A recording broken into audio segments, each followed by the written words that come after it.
Ternyata ini tiga perbedaan antara kencing penderita diabetes dengan kencing orang normal. Halo teman-teman semuanya, siapa di sini yang masih bingung? Bener nggak sih aku terkena diabetes? Nah ternyata diabetes sendiri itu bisa dikenali dari kencingnya.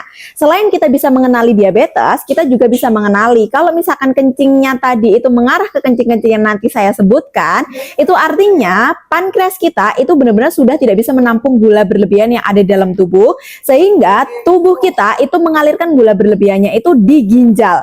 Nah, kalau ini terjadi terus-menerus dan akan terus berulang, bukan cuma sebulan 2 bulan tapi berbulan-bulan bahkan bertahun-tahun, ini bisa mengakibatkan kerusakan di area ginjal juga.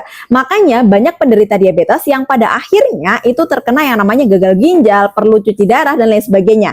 Nah, tiga tanda ini harus dikenali sedini mungkin sehingga teman-teman semuanya tidak akan terlanjur ke komplikasi yang jauh lebih kompleks. Yang pertama yaitu kita kenali dari baunya. Jadi, kalau penderita diabetes itu kencingnya akan cenderung berbau menyengat, baunya itu seperti manis dan juga bahkan dia itu akan mengundang para semut kalau misalkan dibiarkan tidak diguyur, itu bisa mengundang para semut untuk datang. Sedangkan kalau misalkan kencing untuk orang biasa itu cenderung lebih pesing dan bukan menyengat yang dia itu mengarah ke manis.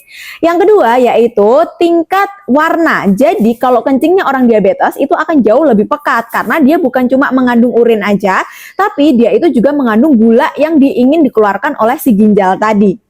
Nah, kalau kencingnya orang biasa itu warnanya itu cenderung bening ataupun dia itu tidak terlalu pekat.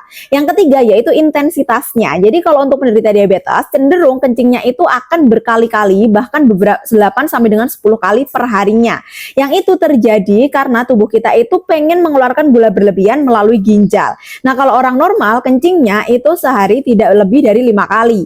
Nah, kalau sudah ada 3 gejala ini artinya tubuh kita itu memberikan sinyal bahwa ginjal kita sudah bekerja terlalu ekstra. Kalau ini terus-terusan diteruskan, maka nantinya ginjal kita bisa ikutan rusak juga. Nah, makanya untuk penderita diabetes, kalau sudah di tahap ini harus fokus detoksifikasi, karena yang bermasalah ini ada dua hal. Yang pertama yaitu gula yang sudah menyebar ke seluruh tubuh dan ingin dialirkan ke bagian ginjal. Yang kedua yang bermasalah adalah di pankreas kita yang kurang bisa menangkap gula berlebihan yang ada dalam tubuh kita. Nah, kalau misalkan ibu aku dulu ketika sudah merasakan hal ini, sudah kencingnya bau, terus habis itu berbusa, pekat. Nah, ada beberapa hal yang dilakukan yaitu beliau fokus untuk detoksifikasi gula yang sudah menyebar ke seluruh tubuh. Nah, pada waktu itu ibu aku fokus pakai suplementasi detox vitamin Cina. Nah, alhamdulillahnya berkat fokus untuk di detox, akhirnya kencingnya ibu aku itu sudah tidak keruh, tidak berbusa, tidak berbau lagi, bahkan sekarang kencingnya normal. Sehari pun juga ketika malam hari tidak begitu sering kencing dan bahkan gula darah beliau sekarang sudah di angka remisi tanpa perlu minum obat-obatan